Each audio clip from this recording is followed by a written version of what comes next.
Hello everyone, welcome back to my channel. So I believe this is a conversation worth having.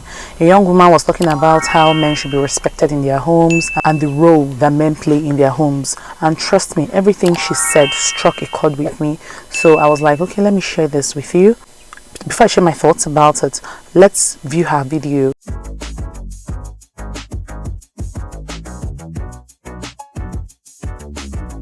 So here's what she had to say, and I couldn't agree more. My dad told me something, one of those words that I hold so dear to my heart. He said, if he had money, it will make any man that marries his daughter rich. He said it is not easy to take a man's child, a child that is not your own.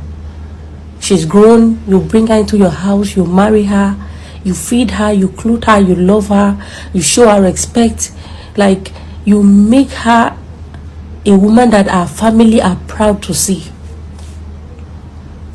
You know, having a father in my life taught me that men go through a whole lot to give us that smile. You know, when I see a woman smiling at her child, you know, we women, we are so manipulating that our children sees us as the one carrying the burden, whereas it's not true. The reason why you can smile at your child as a woman is because there is a man that has shouldered you, blessed you with money, give you money that you are spending on that child. There is a man who is out there in the sun looking for how to make sure that you guys are surviving on daily basis. Like, I do not play with my husband. I don't know why. Like, I don't play with him. I don't play with his feelings. I just make sure that, no, I go right by this man. Like, I do not take his feeling for granted. God helping me, and God will continue to help me. I have never for one day insulted my husband before as a woman. Like, I don't want to see how there is no marriage that does not have its own. There is nobody that does not quarrel, that does not say, get angry. But I tame myself because I have come to understand that if as a woman, if I can control this my mouth, then that marriage is my own forever. Because our attitude is what drives these men out. A man will labor so hard to look for money, yet he will have no peace at home. He will work so hard, yet he cannot come home and not have issues. There will always be something to talk about, to quarrel about. No, I am so happy I have a father in my life.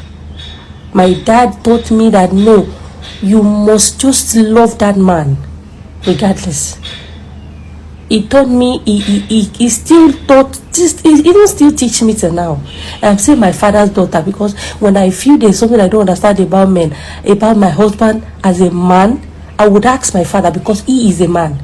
Many of you will get so carried away with mother's love. As a woman, you want to know how to handle a man, how to treat a man in marriage. You're asking your mother that has failed in her own marriage. Your mother that every day will nag and nag and nag and nag. Both you and your siblings have seen them, see her quarrel with your father, insult your father. It is that same woman that will teach you on how to be a good wife. Like, I pity this generation of women. Well, like, Mona, come for me. I will tell you, by God's grace and God helping me, God will continue to help me. It's, well, thank God I don't have friends. I'm not the type that keep female friends. I just stay with my family. If I tire, I watch film. Once I'm tired, I use my TikTok handle to reach out to people, talk like I'm doing now, and that's all. Because when I see how women do not know the value of what they have until they lose them, it pains me for them. I hope this will be a lesson to you, that the men are the prize. Men are the prize. God created Adam before Eve. He did not create Eve before Adam. So let them be deceiving you that you want to be equal with man. Continue to drag. I finished watching this video, and everything she said struck a chord. Like, I couldn't agree more. It just made me to pause and think. I had to ask myself, I lost my dad at a very young age, and I may not have gotten this advice from my dad, considering the fact that I lost him when I was very young. But I know that my mom did a very good job with still giving me the same piece of advice, and she did a fantastic job. I don't think anybody could have done it better. She really instilled those norms and values of, okay, you have to be respectful and all that. In fact, everything she said, I could just relate, because it was like I was reliving and reminiscing, okay, over the times when my mom would, talk to me, call me, have that talk with me about, respect your family, respect and how you should behave in your home. All those values, the respect, the wisdom in speech, kindness, she instilled those values in me. So that just shows to reason that both dads and moms can actually teach these things. It's not about gender, if you ask me. It's basically about example. Yeah, it's about example, so it can come from anybody.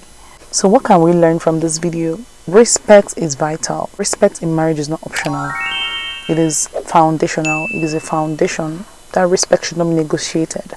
It is something that is there. It should not be compromised. Okay, and it's a mutual thing. Something that everybody gives. Okay, it's not just one-sided, or it shouldn't be one-sided. It's something that everybody should be involved in order to make it work for everyone. And of course, quarrels happen, but peace is possible when you learn to use your words. Learn to know when to keep calm, know when to talk, know when to dialogue and all that. Quarrels happen. Even siblings quarrel, even twins quarrel and have a fight. Not talk of people that didn't know themselves, from anywhere, and they just came to meet themselves, came together, and they just came together to meet themselves. Quarrels will definitely happen. Fights will happen, but it's not how you resolve those things that matter at the end of the day. Another thing is men have burdens too. That's one thing that every woman should have at the back of their minds. Okay, men have burdens, likewise women, of course, but men have burdens. They go out, just like she said, they go out, they're trying to fend for the family and all. It can be very draining emotionally, financially, so that's why they deserve our full support. Okay, so if you're not able to support financially, okay, you can also support emotionally. So it's not only supporting financially. Don't feel like you're less of a woman because you're not supporting financially. If you can support financially, that's a plus to you. But if you cannot, if it's emotionally that you're supporting, that's a big plus as well. So by giving him peace of mind, the man comes back from work and the man is not being drained mentally because you are nagging or you're not giving him peace of mind. So all of that matter. And a woman's strength is not in raining insults on the man. That's not where the strength lies. In fact, the strength lies in the fact that you know when to keep calm.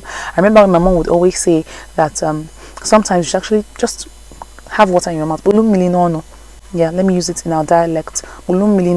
Drink water, and instead of swallowing the water, just carry it in your mouth, like have it there, so that whatever he's saying, you're not responding. Because when they are aggrieved or they are agitated or they're upset over something, it could be an external factor, and then they come home and you're nagging at home, it just increases it aggravates their anger. And then when you now want to lash out as well, when they're lashing out, it can skyrocket, and just make the atmosphere not to be conducive at all, and it can lead to a lot of conflict. So instead of having that, try to avoid it by just being mute. Know when to talk. When you feel like the anger has calmed down or whatever, you can go to him, have that conversation with him, talk it through, talk it over. It always works, trust me. Another thing is, your children are watching. Your kids are watching. What are you teaching them? What values are you instilling in them? In my own case, I didn't really have it's just childhood memories that I have of my dad, so I couldn't really say that okay it applied to me, because I wasn't really sure. There were some things that I didn't really know how to tackle. I still had to call my mom to be like, okay, what should I do? And she didn't really have much experience as well, because she didn't marry my dad for that long before he passed. So but God came through at the end of the day, and he always gave me wisdom, and I always knew the right way to go about. There's a butterfly inside here. Oh, okay, it's gone out. Okay, so that's that. So yeah, what was I saying? So God always gave me the wisdom, to know how to go about a lot of things, because I didn't really learn it firsthand or see it done firsthand, considering the fact that I was raised by a single parent for the better part of my life. Yeah, so your kids are watching. Always remember that and know how to act right. Always try to act right. And also be careful who you take marital advice from. It's not everybody you take marital advice from. Make sure it's a godly advice. Even if it's coming from whoever, from your pastor, from your mother, father, whoever it is, make sure that advice, you know, you're a human being and you are grown up and you are wise enough to know that, okay, this advice is actually good for me or not, and you know how to sieve it out and work with what you can. Seriously, it's very important, because people that be like, okay, because it's my mom, my mother gave this advice, so I have to stick to it. Yes, it's my mother. And then your mother, how was she when she was married to your father? Was she really a good wife, submissive and everything? And then you're taking marital advice from her. So these are things you should consider when you're taking advices as well. You don't just take advice for taking sake. You take and you like count your teeth with your tongue, okay?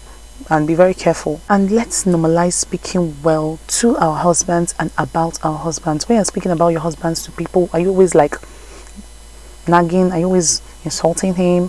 When you're even speaking to him about him, how do you speak to him? So let's normalize speaking well of him, and to other people as well.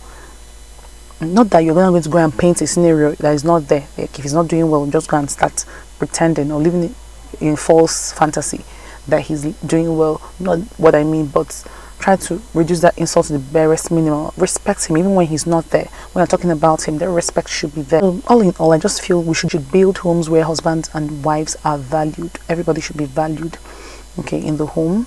Yeah, the respect should be there. It should be a mutual thing. Everybody should, benefit from it, and it goes a long way.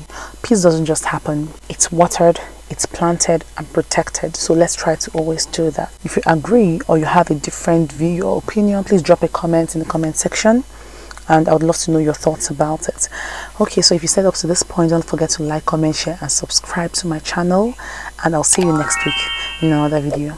Until then, take care and bye.